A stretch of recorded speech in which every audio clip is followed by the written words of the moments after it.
작년에 이어서 지금 1년 만에 뵙는데 오늘 어차피 이렇게 선선한 날씨에도 데이트 안 하시고 저희 세미나 참석해 주셔서 감사드립니다. 시작하기에 앞서서 일단 올해 달러원 환율 한번 리뷰 한번 해보고 말씀을 드리겠습니다. 올해 달러원 1260원에서 1340원에서 한 80원 레인지에서 한 91% 정도 지금 등락을 했습니다. 최근에 1360원대로 한번 올라오긴 했지만 대체로 아직까지 박스권이 좀 유지되고 있다 이렇게 생각을 하고요. 그리고 제가 환율 쪽 얘기할 때 항상 자주 언급하는 내용이 있는데, 우리나라처럼 그 펀더멘털이 정상적으로 돌아가고 그리고 교역 국가로 구성되어 있는 국가들은 이 환율이 장기 평균, 초장기 평균을 중심으로 이렇게 등락을 하게 됩니다. 그래서 20년 동안의 평균 환율이 1127원이고요. 그 사이 플러스 마이너스 100원 정도에서 이제 등락을 한 94% 정도 지금 하는 것을 보실 수 있습니다. 그 환율의 평균액이 메커니즘이 이런 거죠. 환율이 장기 평균에서 벗어나서 이제 높잖아요. 그러면 우리나라 수출 제품의 가격 경쟁력이 좋아져서 수출이 늘어나고 무역 흑자가 커져서 국내로 많은 달러가 유입되고 다시 환율은 떨어지는 그런 메커니즘인데요. 20년 동안 이게 지켜졌단 말이죠. 심지어 2008년 금융위기 때에도 이렇게 한번 튀었다가 1년 만에 회귀를 했습니다. 근데 지금은 그 평균에서 벗어나고 난 다음에 2년 7개월 동안 지금 발산하고 있단 말이죠. 우리나라가 이제 97년도에 변동환율제 도입했는데 그때 이후로 이렇게 평균에서 가장 오래 멀어진 적이 처음인 것 같아요. 그래서 저는 역사상 처음으로 환율의 평균 회귀 메커니즘이 깨져버린 게 아닌가, 붕괴가 된 거가 아닌가 이렇게 생각을 하고 있습니다. 그래서 환율의 평균 회귀 메커니즘이 깨지는 경우가 딱 두 가지가 있어요. 달러 원 환율이잖아요. 달러 쪽을 보시면 기축통화죠. 그래서 기축통화의 통화 정책이 비정상적일 때와 그리고 다른 통화인 국가 상대 통화의 펀더멘털이 망가져서 외화 수급에 이상이 생겼을 때, 이 두 가지가 환율의 평균회귀 메커니즘이 망가졌을 때입니다. 그래서 제가 이 내용에 첫 번째 책을 냈을 때도 이 내용 중심적으로 이렇게 많이 썼는데, 어쨌든 오늘은 좀 더 근본적으로 미국의 통화 정책 그리고 우리나라의 펀더멘털 중심으로 볼 것이고요. 특히나 우리나라 펀더멘털이 지금 가장 큰 위협을 강하고 있는 중국과의 교역에 포커스를 맞추려고 합니다. 시장에 많은 자료들이 중국 경기 둔화에만 좀 치중돼서 다루는 경향들이 있어요. 그렇지만 지금 그보다 더 근본적인 문제가 중국과의 교역 그 구조 자체가 패러다임 자체가 지금 바뀌고 있거든요. 그래서 그 부분을 뒤에서 좀 자세히 말씀드리겠습니다. 그리고 시작하기에 앞서서 제가 이 질문 두 개를 던지고 시작할게요. 이 둘의 답변이 곧 내년도 환율 전망입니다. 첫 번째, 금리 인상의 끝은 이나인가? 미국이 지금 계속 올려왔잖아요. 그리고 우린 다 알지 않습니까? 미국이 금리를 인하하는 순간이 바로 달러가 약세로 가고 달러 환율도 지금 1360원대에 하고 있는데 바로 수직 급락할 거라는 그 기대를 다들 알고 있잖아요. 다들 그렇게 생각을 하시는데, 지금 인플레도 많이 완화가 됐고 그리고 내년에 금리 인하 기대도 상당히 좀 오르다가 지금 다시 좀 완화가 됐긴 했지만 내년에는 금리 인하를 할 수 있는 여건인지 거기에 대해서 한번 제가 질문을 던지고요. 두 번째는 우리나라 수출에서 가장 많은 부분을 차지하고 있는 중국과의 교역이 지금 30년 만에 대중국 무역 적자로 바뀌게 됐습니다. 이제 원래 환율의 평균회귀 메커니즘에서는 그 고환율대에서는 우리나라 수출 경쟁력이 높아져서 환율이 다시 하락해야지 정상이잖아요. 무역 흑자도 많이 늘어나야 되는데 지금 최근에는 오히려 무역 흑자가 적자로 아예 바뀌어버리는 그런 상황이 지금 지속이 되고 있습니다. 그래서 이 수급에 우리나라 달러원 수급에 가장 큰 영향을 미치고 있는 중국과의 무역 적자가 다시 흑자로 돌아올 수 있는가라는 질문을 던지고 시작하겠습니다. 만약 이 질문에 대한 답이 yes, yes면 환율은 떨어지게 될 거고요. 그리고 no, no라면 환율은 안 떨어지게 될 것입니다. 그래서 지금부터 제가 이 질문에 대한 답을 한번 찾아보려고 하는데요. 궁금하시지 않으신가요? 그럼 첫 번째 질문, 금리 인상의 끝은 인하인가? 과연 내년에는 미국이 금리 인하를 할 수 있을 것인가? 라는 질문에 제 답은 no입니다. no. 그리고 좀 더 나아가서 미국 금리는 쉽게 못 내려올 뿐더러 저는 내년에 미국 금리가 인하가 안 될 거라고 생각하고 있어요. 현재 5.5% 금리가 내년에도 그대로 유지될 거라고 생각을 하고 있습니다. 그 이유를 제가 물가부터 보여드릴게요. 물가 보시면 작년에 9%대 갔었죠. 그리고 금리 인상으로 빠르게 정상을 찾아갑니다. 그리고 지금 3%대 그 후반에서 잠시 주춤하고 있는데요. 이 차트가 지금 3% 후반대에서 멈춰 있는데 8, 9월 CPI가 빠져 있습니다. 8, 9월 CPI가 동일하게 3.7%가 나왔죠. 그리고 CPI 구성 요소를 좀 더 세부적으로 본다면 지금 각국의 물류가 해소가 되고 그리고 물류 교통 비용이 많이 하락하면서 이 트랜스포테이션 교통 운송 비용이 빠르게 하락하게 됩니다. 그래서 지금은 마이너스 증가율을 보이고 있고요. 오히려 그 단가가 떨어지고 있는 거죠. 그리고 뭐 농산물 가격도 지금 많이 하락한 걸 다시들 아실 테니까 그 푸드 앤 베버리지도 지금 많이 하락한 상태고요. 메디컬 케어도 상당히 지금 하락하고 있습니다. 근데 비교적 그 포션이 큰 이 세 가지를 다 더한 것보다 더 큰 포션을 갖고 있는 하우징, 주거비 부분이 지금 떨어지지 않고 계속 올라가고 있는 추세거든요. 그래서 이 주거비가 여전히 CPI의 발목을 잡고 있다. 이렇게 말씀을 드리겠습니다. 보시면 주거비용이 왜 안정을 찾지 않나, 계속 왜 높게 나오냐, 주택가격이 왜 자꾸 올라가냐 이렇게 궁금해 하시잖아요.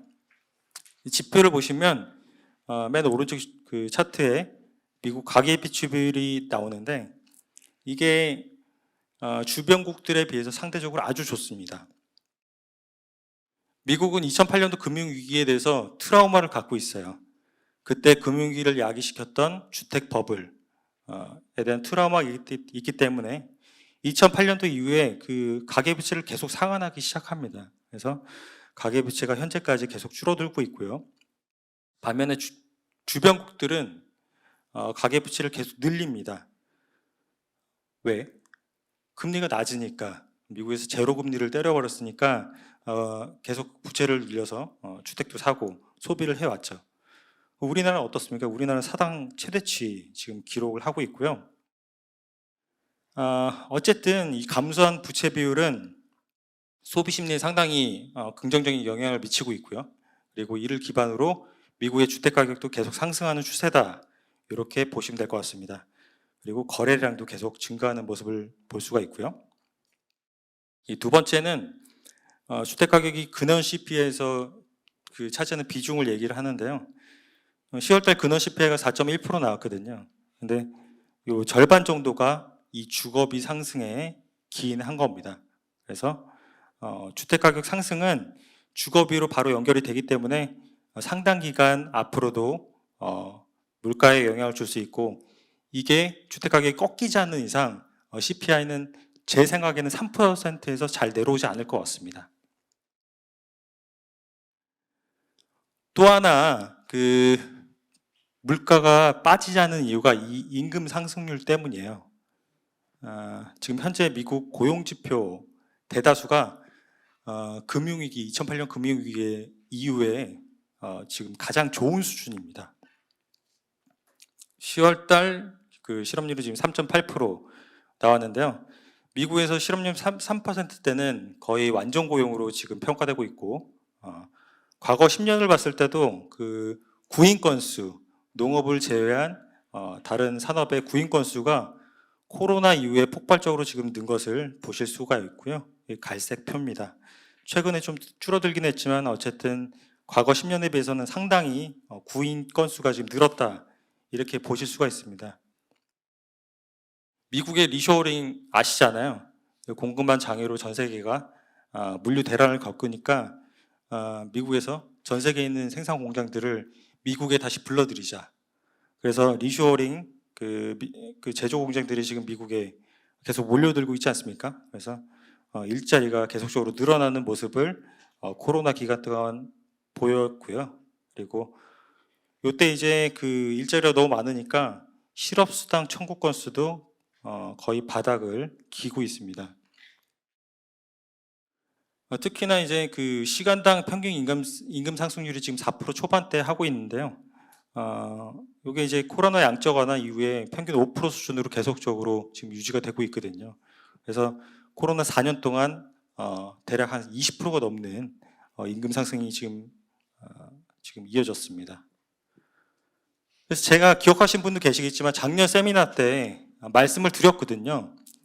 시장 상당수가 지금 인건비를 가속 평가하고 있다. 그래서 구직 건수가 증가하고 임금 상승률이 이렇게 가파르게 상승하면 CPI가 잘 내려오지 않는다고 제가 말씀을 드렸습니다.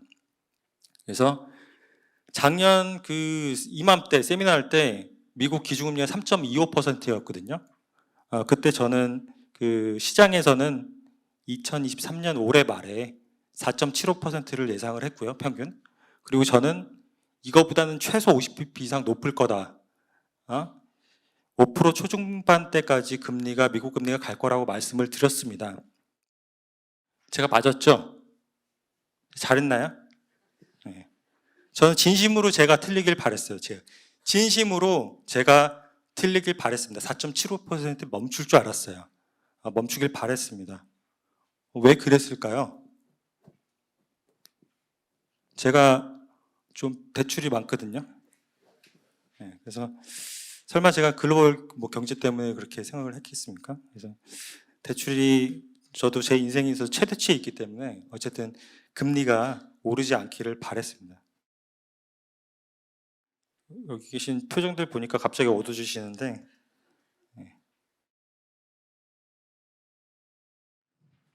임금 상승률이 물가 상승을 발목을 잡고 있다, 이렇게 말씀을 드렸는데 제가 업종별로 좀 세세하게 한번 보겠습니다. 이 업종별로 본 자료는 아마 저밖에 없을 거예요. 현재 고임금 노동자들의 임금 상승률 장기화되고 있습니다. 지금 인프라 관련 업종들, 유틸리티, 그리고 고임금, 상대적으로 고임금인 인포메이션, 정보기술 같은 하이테크 부분, 그리고 파이낸스는 두말할 것도 없고요. 그리고 컨스트럭션, 이 건설 쪽도 임금이 상당히 좀 높은 편인데 여전히 임금 상승률이 높은 편입니다. 그래서 이런 것들이 장기적으로 물가에 영향을 미칠 수 있다고 저는 해석을 한 거고요. 그리고 또 한 가지 말씀드리면 이런 임금 상승이 가파른 것은 비단 미국뿐 아닙니다. 지금 유럽도 난리고요. 유럽은 지금 5% 후반대 임금 상승률이 지금 지난달까지 나왔고, 영국은 8%대가 넘었죠. 그래서 또 다른 지표를 보면 어느 시장이든 공급보다 수요가 많으면 가격은 올라갈 수밖에 없어요.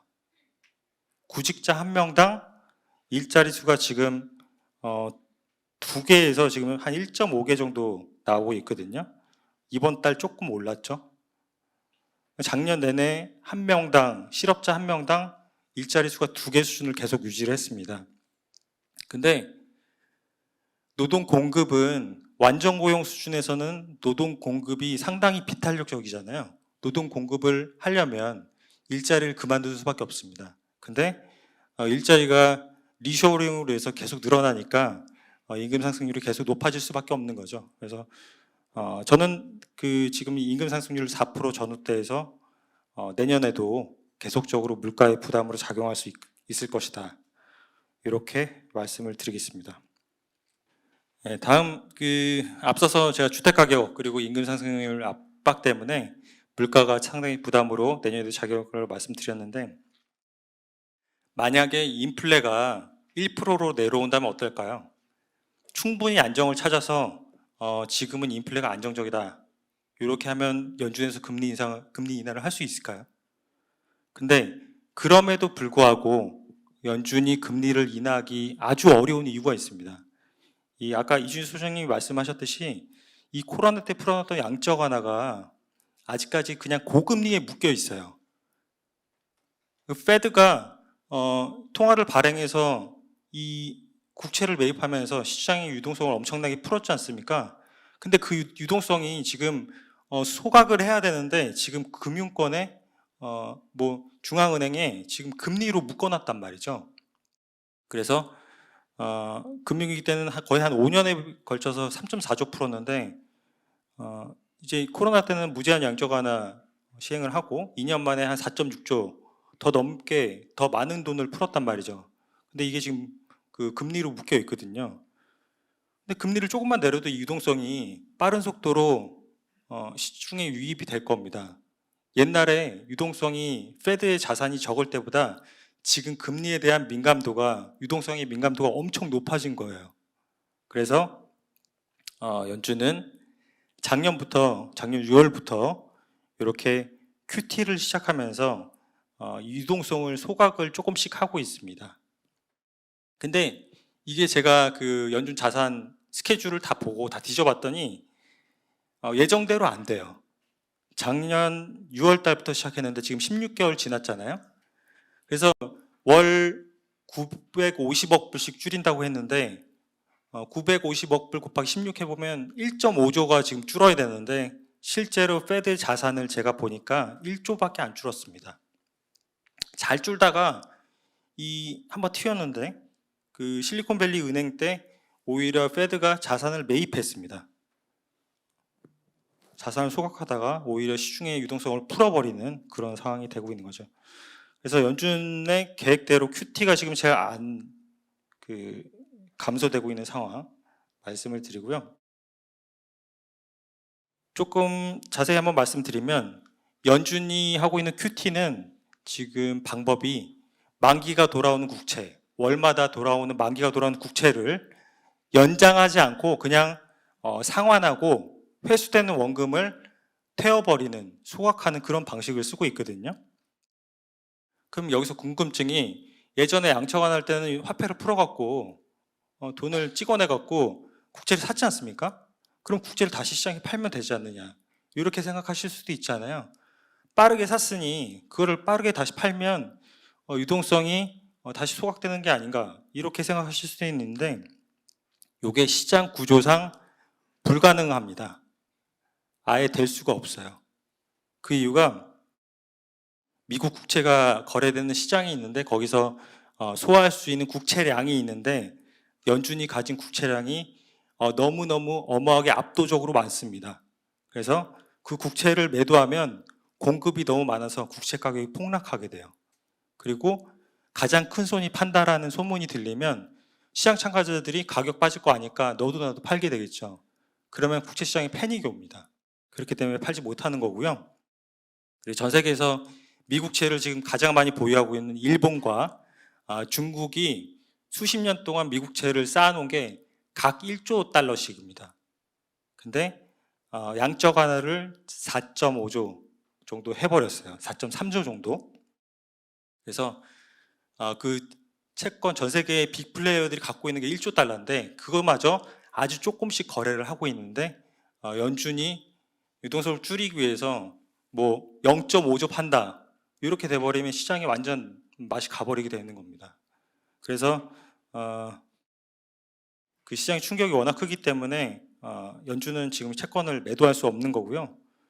그리고 최근의 흐름 보더라도 지금 중국과 일본이 채권을 계속해서 줄이고 있습니다. 여기 보시면 중국은 이미 몇 년 전부터 미국채 보유량을 계속해서 줄이고 있고요. 일본은 샀다 팔았다 하는데 최근에 기습적으로 이렇게 또 한번 쫙 이렇게 팔았습니다. 이들 나라가 왜 국채를 많이 갖고 있다가 팔까요? 지금 인플레이션이 장기화되고 미국 금리가 더 올라간다는 얘기가 나오잖아요. 그렇기 때문에 가만히 들고 있어도 보유하고 있는 미국 채권 가격이 하락하니까 나중에 다시 사더라도 이미 미리 파는 거거든요. 가만히 들고 있으면 뭐예요? 나중에 지금 팔았다가 나중에 다시 사면 이득이지 않습니까? 그렇기 때문에 최근에 한 1, 2년 동안은 그렇게 해서 팔았고요. 그리고 중국 같은 경우는 몇 년 전부터 팔았는데 2018년도부터 그 미중 무역 마찰이 있지 않았습니까? 그때 이제 중국과의 교역이 계속 줄어들고, 그리고 중국의 입장에서도 외환 보유고를 그렇게 많이 보유할 필요가 없어진 거예요. 그래서 미국 국채를 조금씩 줄여나가기 시작합니다. 그리고 일본은 지금 그 엔 약세 방어를 위해서 미국채를 계속적으로 팔았거든요. 엔 약세 방어하는데 이 미국채를 왜 파냐 이렇게 말씀을 드릴 수도 있는데, 미국채 팔고 이렇게 어쨌든 엔 방어 약세를 위해서 미국채를 파는 그런 모습을 보이고 있고요. 안 그래도 미국채 매도세가 많아서 지금 그 10년물 금리가 계속적으로 오르고 있지 않습니까? 보시면 5%에 육박했는데, 어찌됐든 그 페드의 연준이 보유하고 있는 그 QT가 상당히 더디게 지금 진행이 되고 있고요. 그리고 거기서 금리 인하를 하게 되면 이 유동성이 빠르게 자산시장에 유입이 되면서 자산 가격 상승, 그리고 인플레이션을 다시 야기를 할 수 있기 때문에 그 페드 입장에서도 금리 인하기에 상당히 부담스러운 상황이 이어지고 있다, 이렇게 말씀을 드립니다. 그리고 요 얘기는 꼭 해야 돼요. 기준금리가 내려가기 아주 힘든 이유가 하나가 있습니다. 이 역사상 2번의 양적 완화가 있었는데요. 양적 완화 한 다음에 미 연준이 금리를 인하해 본 적이 없습니다. 금리 인하하고 난 다음에 시장에 미칠 파격 효과에 대한 데이터가 없어요. 여기 보시면 양적 완화를 해서 자산이 이렇게 늘었는데 금리를 한번 높였죠. 그리고 시장이 코로나라는 충격이 와서 금리를 제로로 바꿔버리니까 물가가 난리가 난 겁니다. 그래서 이렇게 자산은 올라가는데 금리를 다시 올리는 이런 액션만 했었고요. 그 페드의 역사상 2000년대 이후에 그 양적 완화하는 이후에 금리를 인하해 본 적이 없기 때문에 페드 입장에서는 금리 인하기가 상당히 무서운 겁니다, 지금. 예를 들면 이런 거죠. 제가 업무할 일이 있어 다른 사람 PC를 이렇게 만졌는데 마우스 민감도가 엄청 강한 거예요. 그래서 조금만 움직여도 막 마우스가 막 이렇게 왔다 갔다 하는 겁니다. 그러면 업무를 할 수 없잖아요. 그러면 이제 마우스를 조금씩 이렇게 조정하면서 익숙해져야지 업무가 원활하게 잘 되지 않습니까? 예시가 조금 이상했나요? 그래서 어쨌든 그리고 여기 페드의 그 내년도 물가 전망치도 2% 중후반대로 보고 있기 때문에 페드 목표치의 2%에 그거보다 지금 더 높게 전망하고 있는 상황에서 미국이 금리를 인하할 것인가 라는 질문에는 노라는 입장을 다시 한번 말씀을 드리고요. 다음 두 번째, 이제 무역 적자가 장기화 흑자로 돌아설 것인가는 이 질문에 대해서도 제가 미리 답변을 드리면 노입니다. 노.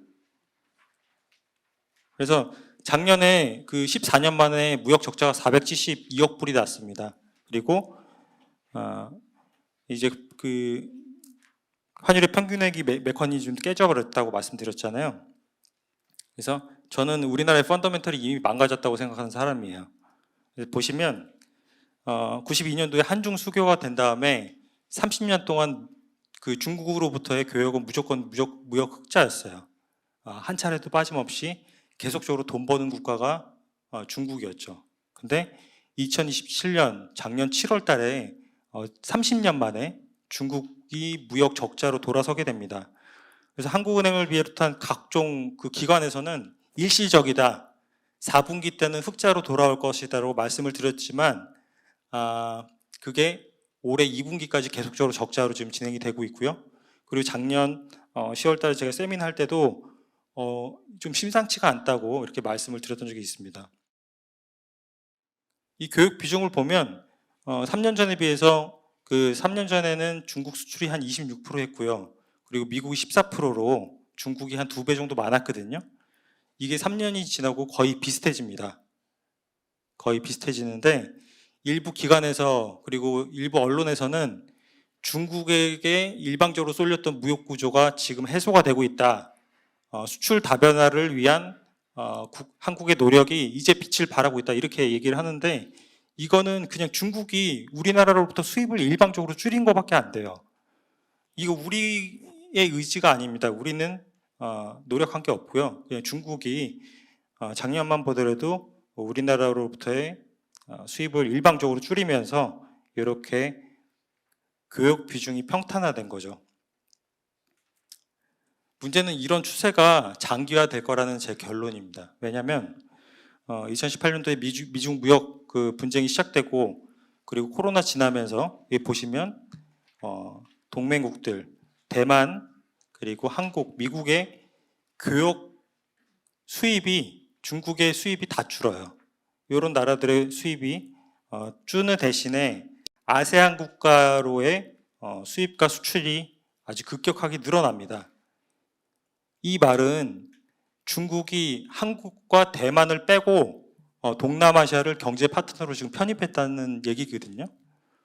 그래서 동남아시아는 그 저임금 고성장 국가잖아요. 5%의 성장을 계속적으로 하고 있고 빠르게 수요가 늘 수 있는 국가, 장기적으로 중국이 수출을 많이 할 수 있는 국가로 판단이 되기 때문에 이 국가들에게 교육 파트너로 지금 스위치한 그런 모습을 보실 수가 있습니다.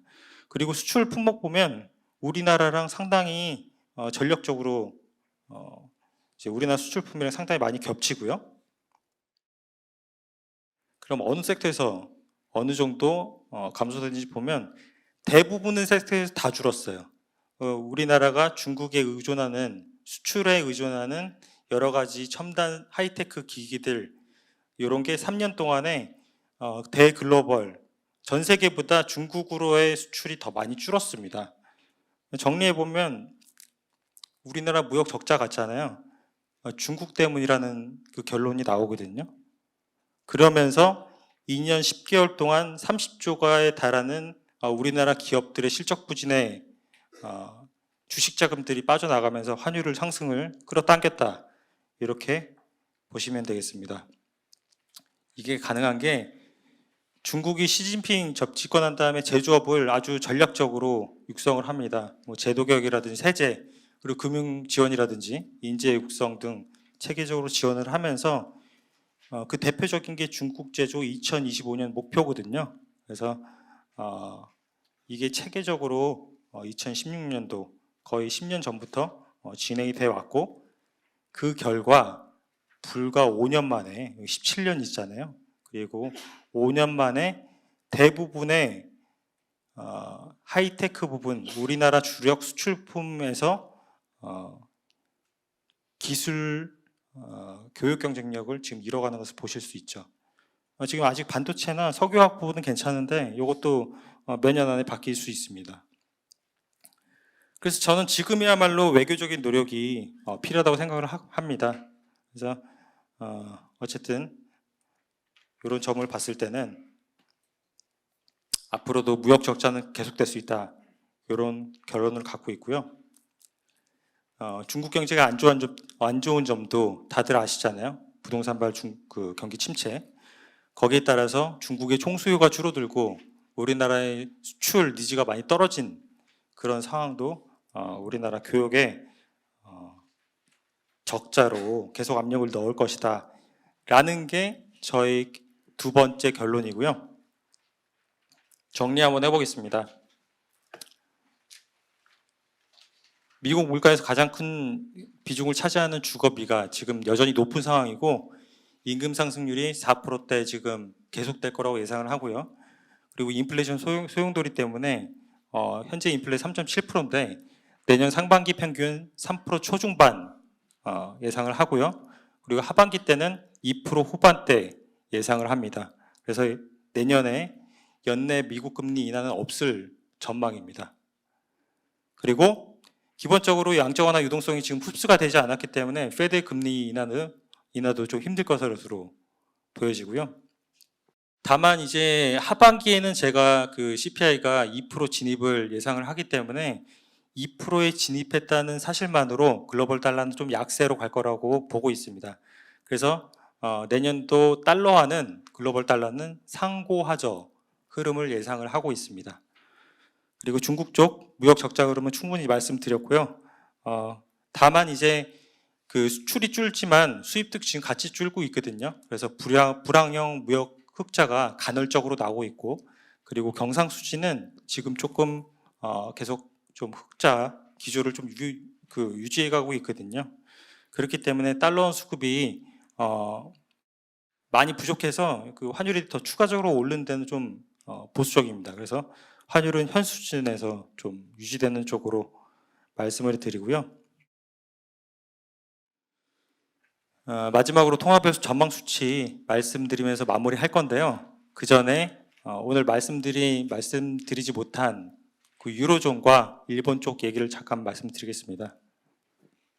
유럽 중앙은행은 최근 1년 동안 경제를 포기하고 물가를 잡았거든요. 경제가 망가지는데도 물가를 최우선으로 보고 물가 위주의 이제 정책을 폈습니다. 작년 7월부터 올해 9월까지 10차례에 걸쳐서 기준금리를 4.5%까지 끌어올렸고요. 물가가 10.6% 하다가 지금 4.5까지 하락을 하게 됩니다. 그래서 그 사이 경제 지표는 완전 지금 마이너스로 공두박질 쳤거든요. 소비 지표와 그 생산 지표도 지금 마이너스로 나오고 있고요. 어쨌든 그 물가 목표치가 한 2%에 근접할 때까지 내년 상반기까지는 긴축 기조를 이어가겠지만 내년 하반기 때는 경제를 좀 신경 쓰면서 완화적인 기조로 바뀔 거다, 이렇게 전망을 하고 있습니다. 그리고 일본은 중앙은행이 기본적으로 완화 스탠스를 여태까지 유지하고 있었거든요.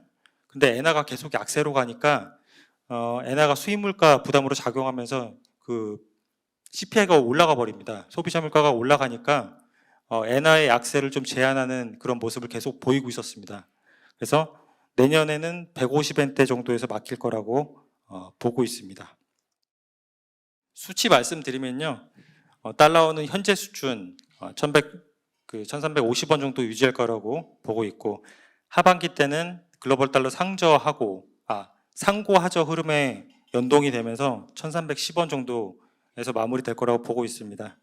그리고 유로원 기준으로 지금 유로원이 한 1420원대 하고 있죠. 1425원 정도 하고 있는데 그게 한 1370원대 정도, 한 70원 정도는 떨어질 수 있다, 이렇게 생각을 하고 있고요.